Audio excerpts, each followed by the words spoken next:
So it's better if they do not do that and slow things down internally in their mind clock, and then just focus on their training, because there still is a training part. And one thing I kind of strongly advocate is to own the training part themselves, right? Do not wait for someone to kind of come and, okay, now I need someone to train me to get from A to B, right? Own your training and reach out and ask questions if you're stuck somewhere.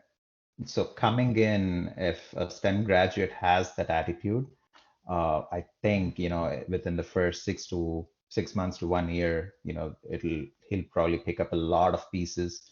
He'll understand the dynamics, and he or she can really succeed. Awesome. I spoke to in my previous podcast. I'm not sure if you had a chance to listen to it or not, but my last guest was saying that instead of throughout your education, instead of focusing purely onto one niche of, per se, your sort of specifics within electrical or your specifics within firmware or something like that, to try and keep as broader understanding of the full sort of spectrum, per se, before going into employment, and then maybe picking your niche. Would you agree with that? Would you think that that's probably a good step to go along throughout your education?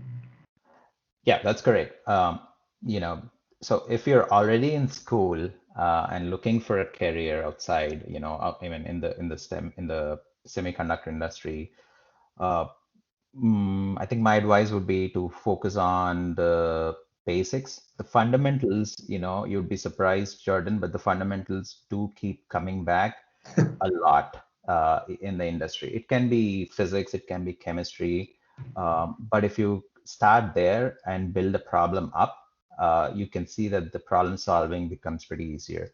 So do focus on your fundamentals when you're executing a project in a lab environment at school.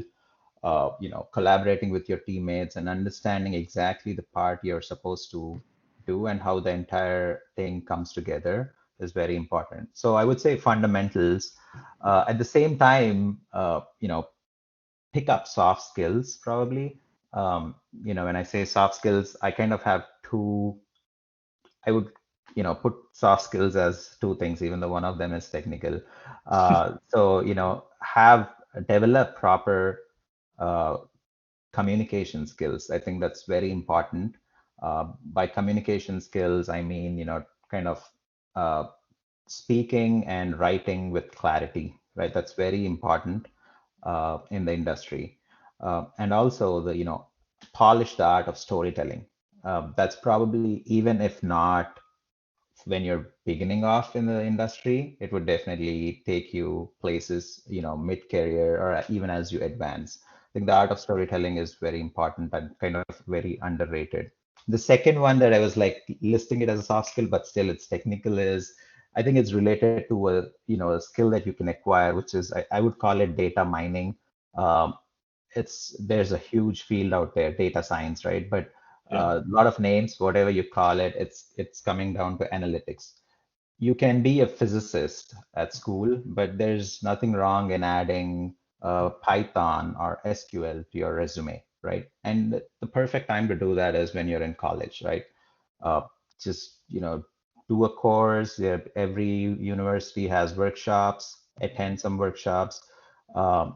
Understand how you can dig data out of databases, huge databases, and how you can visualize them by presenting them or by plotting that